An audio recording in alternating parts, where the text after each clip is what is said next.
Começa agora o programa Hora e a Vez da Pequena Empresa, sempre levando para você muitas informações e atrações. Confira! O auditor e perito contador Vitor Estanquevicius falando sobre os ativos imprescindíveis para que os micro e pequenos empresários obtenham sucesso no mercado. A professora e advogada especialista em Direito Digital Cristina Sleiman falando sobre os desafios da inteligência artificial generativa para as micro e pequenas empresas. O economista Roberto Luiz Troster fazendo uma avaliação dos rumos da taxa Selic, a taxa básica de juros da economia nacional. E nesta semana, o presidente do Simp, Joseph Cury, recebe Vinícius Rodrigues Vieira, especialista em relações internacionais. Fique conosco. Quais são os fatores determinantes para que a sua empresa, notadamente a pequena empresa, obtenha sucesso no mercado em que ela atua? Esta é a pergunta que faço notadamente ao micro e pequeno empresário, a você que me escuta neste momento. Veja, quando falo de ativos da sua empresa, imediatamente vem a nossa visão, o balanço empresarial, na qual os ativos figuram de um lado e os passivos do outro. Os ativos de sua empresa de curto prazo, digamos assim, os ativos circulantes, formados pelo caixa, o dinheiro que está no caixinha das empresas, o dinheiro que está nos bancos da sua empresa, as aplicações financeiras, as duplicatas a receber. Sim, quando você vende a prazo mercadorias ou presta serviços, as duplicatas a receber e os estoques. Cuidado com os estoques. Vamos imaginar que nesse nosso exemplo hipotético, todos esses ativos citados do lado esquerdo, do lado do balanço patrimonial, montem ativo circulante total, acompanhe comigo, R$12 mil. Perfeitamente, R$12 mil de ativos circulantes. Muito bem. Do lado oposto, do lado direito do balanço empresarial, do balanço patrimonial da sua empresa, temos também as dívidas de curto prazo chamadas por passivos circulantes. Lá temos salários a pagar, empréstimos e financiamentos a pagar, impostos a pagar e daí vamos. Qual é o valor deste passivo circulante hipotético? No nosso caso é R$10 mil. Temos, portanto, R$12 mil de ativos, guarde comigo, contra R$10 mil de passivos de curto prazo. Dividindo-se estes dois valores aqui, apresentados no nosso exercício de hoje, R$12 mil dividido por R$10 mil, temos 1,20, R$1,20. O que quer dizer este número? Perguntará o empresário. Veja, quer dizer que para cada R$1 de dívidas de curto prazo, você tem R$1,20 para pagar. Uma boa situação de liquidez, capacidade de pagar de curto prazo. Agora, o recado de hoje: cuidado, planeje, controle os seus estoques, pois se dentro daquele ativo circulante você tem um valor maior do que o necessário para seus estoques, cuidado com os estoques, planeje, controle seus estoques, você terá um índice de liquidez diferente daquele apresentado de 1,20. Veja, se lá naquele ativo circulante que monta R$12 mil, você tem R$6 mil apenas de estoque, e se nós excluirmos desta conta o efeito dos estoques da liquidez de curto prazo da sua empresa, o resultado é outro.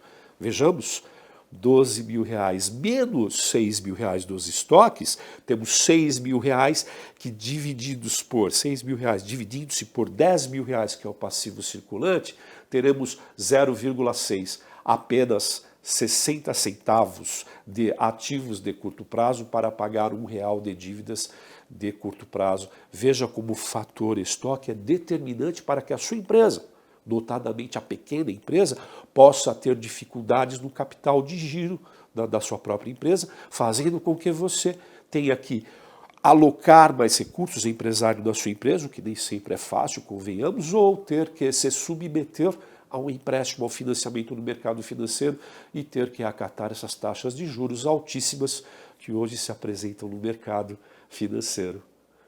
Cuidado com os estoques. Fui claro? Muito obrigado a todos, sempre uma grande satisfação. Até a próxima oportunidade.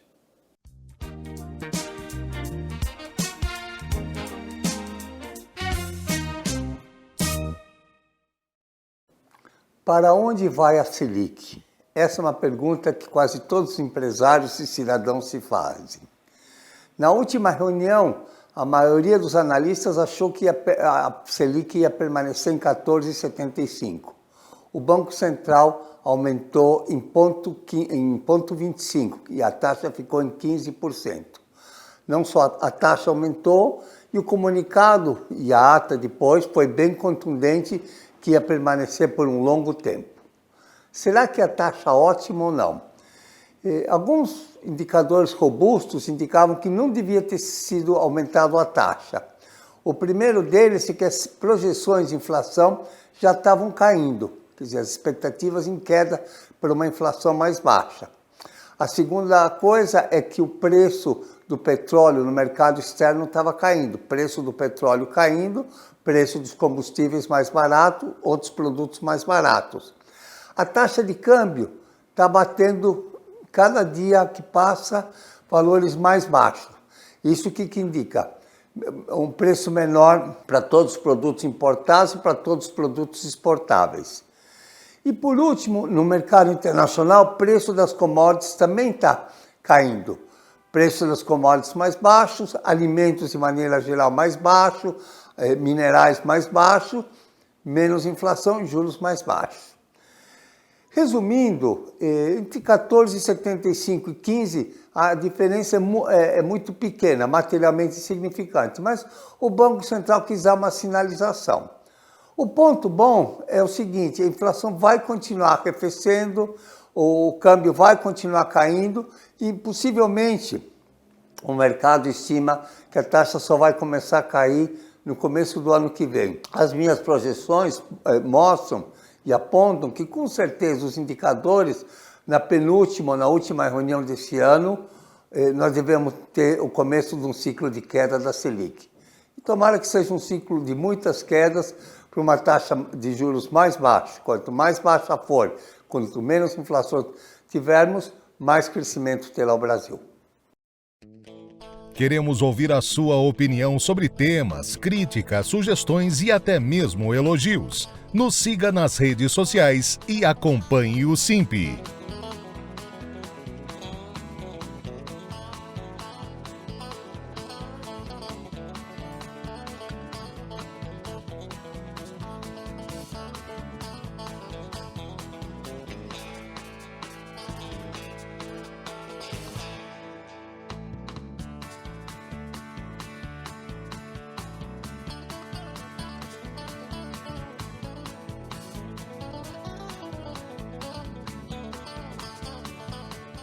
Meu assunto aqui com vocês hoje é inteligência artificial, a famosa IA. Hoje nós temos a chegada da inteligência artificial generativa. O que isso quer dizer? A IA generativa, ela possibilita que a própria tecnologia tenha novas saídas, ou seja, ela crie novas saídas daquela ferramenta. Então, portanto, se você pede para essa inteligência artificial criar novos textos, criar para você uma planilha, para ela te criar um plano de ação, tudo isso é possível. Mas, como tudo que vem para o bem também traz consigo certos riscos, a gente precisa pensar no uso dessas ferramentas com certos cuidados. E aqui pensando especificamente no quesito segurança da informação e privacidade. A IA generativa, ela possibilita então que as pessoas insiram, por exemplo, uma planilha que já existe. E essa planilha, se ela conter dados pessoais, se essa ferramenta ela não garantir a segurança ou proteção, confidencialidade, na verdade, dessas informações, nós podemos ter um problema lá na frente. É muito importante que a empresa estabeleça uma política, pode ser uma norma, regras, não importa o nome, mas precisa de um documento formal dizendo o que pode ou não ser feito no uso desses recursos tecnológicos, principalmente a inteligência artificial. É importante também promover a capacitação do seu funcionário, independente da quantidade de colaboradores que você tenha dentro da sua indústria. Um outro ponto para a gente fechar aqui é privacidade. Então, oriente os seus funcionários, colaboradores, para não inserirem dados pessoais. Aquela planilha de funcionários, de repente, para fazer um cálculo específico. Tudo isso tem que ser de forma anonimizada. Você pode até utilizar o recurso, mas evite inserir dados pessoais.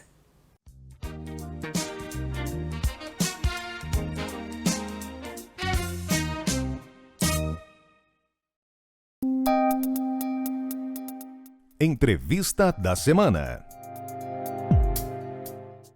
O nosso convidado de hoje é Vinícius Rodrigues Vieira, especialista em relações internacionais. É um prazer tê-lo conosco. Eu que agradeço, Dr. Cury. Muito obrigado pelo convite. Por favor, nos dê a sua visão do mundo hoje. Infelizmente, vivemos hoje um mundo muito conflagrado, muitas disputas de poder. E o evento mais recente que demonstra isso foi ali a questão Israel-Irã. Irã desenvolvendo ali potencialmente armas nucleares, Israel fez um ataque preventivo, os Estados Unidos, sob Trump, entraram nessa disputa, bombardearam, mas tudo indica que o programa nuclear do Irã não foi terminado. Sim. Agora, qual é a evolução disso? Que no mundo hoje nós não temos só a guerra, quer dizer, só é muito ruim, mas nós não temos o cenário só dessa guerra, existem outras. Qual é essa relação mundial e para onde é a nossa tendência? Nós temos aqui uma série de conflitos que envolvem indiretamente grandes poderes. No caso ali, foram os Estados Unidos que fizeram um bombardeio diretamente. Nós temos ainda, como temos aí há 3 anos, o conflito Rússia-Ucrânia. Muitos esperavam um término dessa guerra com a entrada do Trump próximo ali a Vladimir Putin, em termos de visão de mundo normal, mas ainda temos a continuidade desse conflito que vem gerando ali uma onda rearmamentista no contexto da Europa. A Europa agora ali, a Alemanha, antes um país pacífico desde o fim da Segunda Guerra Mundial, colocando muito dinheiro na aquisição de armamentos e até pensando em voltar ali com o recrutamento obrigatório dos seus jovens para as Forças Armadas Nacionais. Agora, tudo isso leva a que cenário na sua análise? Um cenário em que nós vamos viver instabilidades constantes. Eu diria que a instabilidade é um novo normal.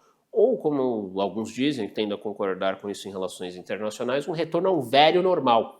Talvez esses últimos 30, 35 anos, desde o fim da Guerra Fria, desde o fim da União Soviética, foi uma exceção na história da humanidade, em que nós sempre tivemos guerras, impérios, grandes potências disputando e atrapalhando, por exemplo, as trocas econômicas. Bom, agora, todas essas guerras, todos esses conflitos, todas as divergências, elas acabam polarizadas entre as potências mundiais, com a sua avaliação deste cenário nesse momento. Não que não possa mudar em poucos segundos, enquanto a gente está falando, pode estar mudando lá fora, mas o cenário nesse momento, na sua avaliação. O cenário nesse momento, me parece, passa ali por um entendimento, só que não definitivo, entre as grandes potências. E quem seriam essas grandes potências? Já falamos dos Estados Unidos, falamos da Rússia, mas nós não podemos nos esquecer da China. A China é um ator relevante, não só economicamente, mas militarmente. Por hora ela não está envolvida em nenhum conflito, mas todos na comunidade de relações internacionais dizem o seguinte: a questão não é se, mas quando a China vai querer retomar Taiwan para o seu território. Lembrando que Taiwan, aquela ilha ali protegida pelos Estados Unidos, fabricante crucial de microchips para o mundo, né? O celular, o telefone celular, o computador, carros, geladeiras, hoje todos dependem desse tipo de indústria. Então, quando isso acontecer, aí nós teremos talvez uma disrupção, ali uma ruptura até mais profunda do que o que a gente viu aí com Israel e Irã, e claro que estamos vendo com Rússia e Ucrânia. Trazendo do macro um pouco para baixo, trazendo a relação interna dos países, como é que você vê o movimento da desglobalização? Porque continua a globalização, só que com suprimento local. Como é que a sua análise em relação ao momento mundial de desabastecimento ou abastecimento de produtos e serviços? É uma tendência que vem ali, no mínimo, desde a pandemia, porque a pandemia aumentou muito os custos de transação, como nós dizemos em economia. Então, trazer um componente lá da Ásia para a Europa, ou aqui mesmo aqui para o Brasil, para os Estados Unidos, ficou muito caro. Então, nós temos aí uma reorganização do que a gente chama de cadeias globais de valor. Ou seja, aquilo que era produzido antes em vários locais, explorando ali o melhor da especialidade da mão de obra de cada parte do mundo, é um cenário cada vez mais difícil e que só foi agravado pela imposição por parte de Donald Trump de uma nova guerra tarifária. Não apenas mais como ele fez no primeiro mandato contra a China, mas também contra o mundo como um todo. Inclusive o próprio Brasil, especificamente ali o setor de aço, alumínio, vem sendo muito afetado porque não entrou nas exceções de tarifas. Em suma, nós temos aqui uma tendência àquilo que a gente chama do que de protecionismo. Então, os países cada vez mais voltados para si, o que, claro, traz dificuldades econômicas para o consumidor final. Toda essa movimentação atualmente existente no mundo está gerando inflação mundial ou está gerando inflação de custos de uma forma localizada? A tendência é uma inflação em escala global. Por quê? Se a gente voltar a 30, 35 anos, qual foi a grande novidade ali que permitiu uma redução de preços, inclusive no Brasil, né? Lembrando que a gente só teve estabilização da inflação aí que perdurou por muito tempo há 30 anos, com o Plano Real, 94, 95. Ali tem uma coincidência muito virtuosa, que é o quê? A entrada da Ásia em geral, não só da China, como ator fundamental na produção global. Então, aquilo que antes era feito na Europa, nos Estados Unidos, por exemplo, produtos têxteis, uma indústria que o Trump, por exemplo, quer levar de volta para os Estados Unidos. Mas é impossível levar de volta para os Estados Unidos porque não tem nem mais ali a qualificação necessária para que o trabalhador se engaje nisso. Não tem mais quem faça isso lá, porque isso foi para países asiáticos, Bangladesh, Indonésia. Então nós temos aqui não apenas a China como ator fundamental, mas outros atores ali que tinham mão de obra abundante, relativamente qualificada, permitindo o desenvolvimento desses países e o barateamento desses bens para o mundo como um todo. Se nós temos, num cenário hipotético, cada vez mais ali um valor cobrado por alimentos, por têxteis, calçados, roupas, isso quer dizer que, por exemplo, a pessoa, cada cidadão, cada consumidor vai ter cada vez menos condições de usar esse dinheiro para outras coisas, bens mais caros, eventualmente uma viagem, por exemplo, afetando toda uma série aí de atividades econômicas para além daquelas que são de fato comercializáveis entre fronteiras. Bom, todo o cenário, como se apresenta na história do mundo, alguém perde, alguém ganha. Dentro desse cenário mundial, qual a janela de oportunidades que você vê para o Brasil? O Brasil, por hora, ele ainda está numa situação relativamente confortável, porque a Ásia, principalmente a China, que compra muitos produtos primários do Brasil, ainda está ali de vento em popa, no seguinte sentido, não é mais aquele crescimento de 2 dígitos que a China tinha, Sim. mas não é uma recessão. A grande questão é, o Brasil, como todo país do tamanho que o nosso tem de diversificar suas parcerias. Não pode apenas confiar no parceiro principal, como hoje é a China, goste ou não ali nesse cenário, mas o fato é que a China corresponde aí de 30% a 35% das nossas exportações. E numa cesta de produtos muito pequena.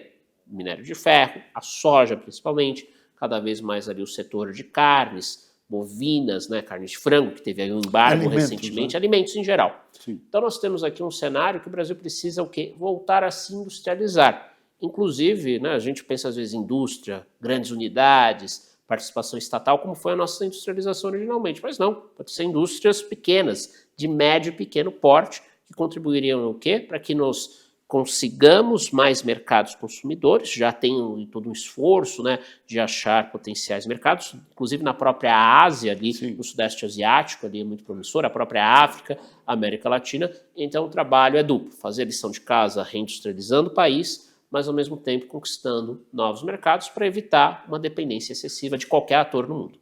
Nessa visão global, o Brasil está numa situação neutra, propriamente dita, com grandes oportunidades. E como é que você analisaria a alimentação no mundo, ou seja, a segurança alimentar dos países cada vez mais dependentes da importação de alimentos mundo afora, independente de ser o Brasil um grande exportador, mas outros países também. Como é que você vê essa janela para o Brasil? Gostaria de citar aí 2 estudos que saíram recentemente. Um deles é da FAO, que é a Organização das Nações Unidas, da ONU, para a Alimentação e Agricultura. Surpreendentemente, todo estudo é criticável, tem uma metodologia, Claro. mas eles colocaram ali que apenas a Guiana, o nosso vizinho aqui do norte, ali na Amazônia, teria condições de alimentar a sua população integralmente. Claro que a gente sabe que países com grandes áreas, com fazendas, como o Brasil, Estados Unidos, a própria China, talvez a China menos em função da sua enorme população, a segunda do mundo só perde para a Índia. A Argentina teriam condições de refocar a sua produção agrícola no cenário de fechamento de fronteiras, de guerra e ter ali uma autossuficiência. Sim. Mas enquanto houver aí abertura para o mundo, o Brasil, por exemplo, já falei com vários analistas, colegas mais especializados nessa questão de agricultura, que vem, por exemplo, uma grande oportunidade para o Brasil na África, porque a classe média vai crescer. Quando cresce a classe média, como na África, no Sudeste Asiático, Indonésia e companhia ali, Malásia, por exemplo, o pessoal começa a consumir mais, quer consumir carne de frango, produtos que podemos entregar. Então, enquanto houver essa abertura, o mínimo de abertura no mundo para bens agrícolas, e ainda há, hoje o foco é de barreiras muito mais industriais, o Brasil tem chances aí de ter grandes lucros. Temos a janela de oportunidades para fazer cada vez mais com que haja produção brasileira, emprego brasileiro, crescimento econômico, etc. A grande indagação é como e quando vamos pegar esse bonde na história. Resumindo, seria mais ou menos isso? Seria isso. Nós não podemos deixar a oportunidade passar. É um trabalho não só dos governos, mas também da sociedade, empreendedores, sociedade civil, de justamente redirecionar os nossos esforços para onde há oportunidades. Pode parecer um pouco contraditório dizer, olha, a gente tem que exportar para outros mercados produtos agrícolas, alimentos. Mas talvez o alimento ali, eu diria sem dúvida, o alimento com maior valor agregado, já industrializado. Claro. Mas, e não in natura. O problema é ficar dependendo apenas de cargas in natura, de poucos atores, poucos mercados, porque suponha que tem uma crise econômica lá na China. Não tem nada nesse sentido, tem uma desaceleração. Alguns dizem a China vai entrar em colapso, nunca entrou em colapso nos últimos 30 anos, não me parece que será o caso em breve, pelo menos. Mas é aquela história, não se põe todos os ovos numa única cesta. Então, essa diversificação em termos de produtos e mercados é necessária, temos aí plenas condições de fazer isso.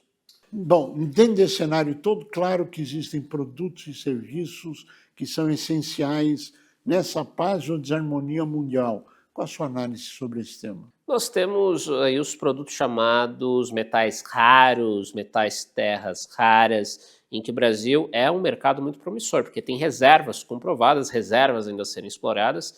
Os Estados Unidos e China, mesmo aí com a guerra comercial, chegaram a um acordo para compartilhar esses recursos. A China hoje os detém em maior quantidade, detém grande capacidade de processamento. O que o Brasil pode fazer nesse cenário, ao meu ver, até levando em conta a proximidade com a China em termos de mercado exportador e também de receptor de investimentos, falar para a China, olha, nos ajude a agregar valor a esses metais, porque queremos ser um ator relevante, inclusive nessa lógica de reindustrialização do Brasil. A transição energética é um fator fundamental nisso e esses metais podem ser empregados nesse processo. Vinícius Rodrigues Vieira, queremos agradecer muito a sua participação. Chegamos ao final do nosso tempo. Adoraríamos continuar aqui conversando, mas o tempo nos impede. A você que esteve conosco, nosso mais profundo agradecimento. Com certeza que estaremos juntos na semana que vem. Até lá. Recebemos as perguntas do programa de hoje dos estados de Paraná, Minas Gerais e Roraima. Se você quer ver outros grandes nomes, nos envie sugestões no Instagram. Ou se quiser nos enviar uma opinião e o que podemos melhorar, e até mesmo seus momentos favoritos do programa, nos siga e acompanhe o SIMP.